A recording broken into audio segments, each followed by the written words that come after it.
When news first broke of Malcolm-Jamal Warner's sudden and tragic death, the world was stunned. The 54-year-old actor, best known for his iconic role as Theo Huxtable on The Cosby Show, was reported to have drowned accidentally while on a quiet vacation in Costa Rica.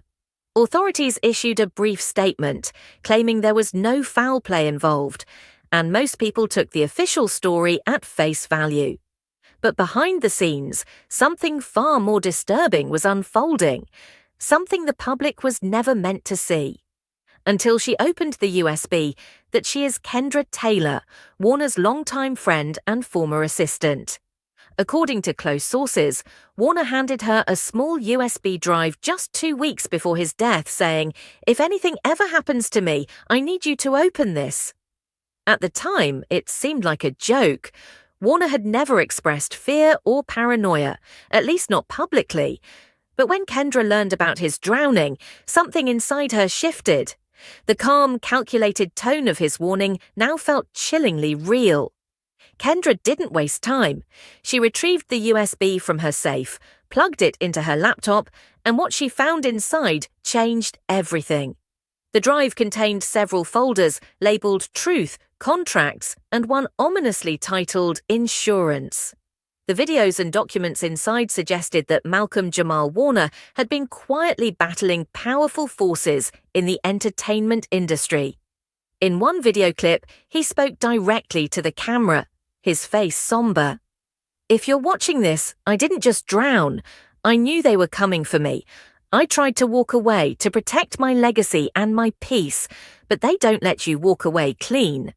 According to Warner, he had been approached to participate in a controversial streaming series that intended to expose and rewrite events from the golden era of black television. He refused. He believed the show had a hidden agenda, one that would damage the reputations of several black stars while profiting off sensationalism. But refusing wasn't enough. The video revealed that Warner believed he was being followed and monitored. He referenced threats, warning that if anything happened to him, the story would be sold as an accident. The drowning, the relaxing vacation, the lack of witnesses.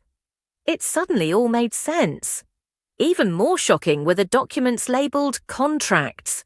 These files included redacted emails, studio communications, and handwritten notes from Warner. One message, dated just weeks before his trip to Costa Rica, said, "They want me quiet. They're calling it a legacy pivot. I call it a hit job." Kendra, shaken by what she'd uncovered, turned everything over to a private investigator. But within 48 hours, she claimed her apartment was broken into, and all physical copies of the USB were stolen, except for the original, which she now keeps hidden. Kendra has since gone public in a limited way, hinting on social media that the truth about Malcolm's death hasn't been told, but her cryptic posts are often flagged or mysteriously removed. Despite the fear, she insists the world deserves to know what Warner tried to say. Was Malcolm-Jamal Warner silenced because he knew too much? Was his death truly accidental, or was it the final chapter in a cover-up that runs deeper than anyone imagined? The truth may be hiding in a USB drive that was never meant to be opened, but now that it has, the official story may never be trusted again.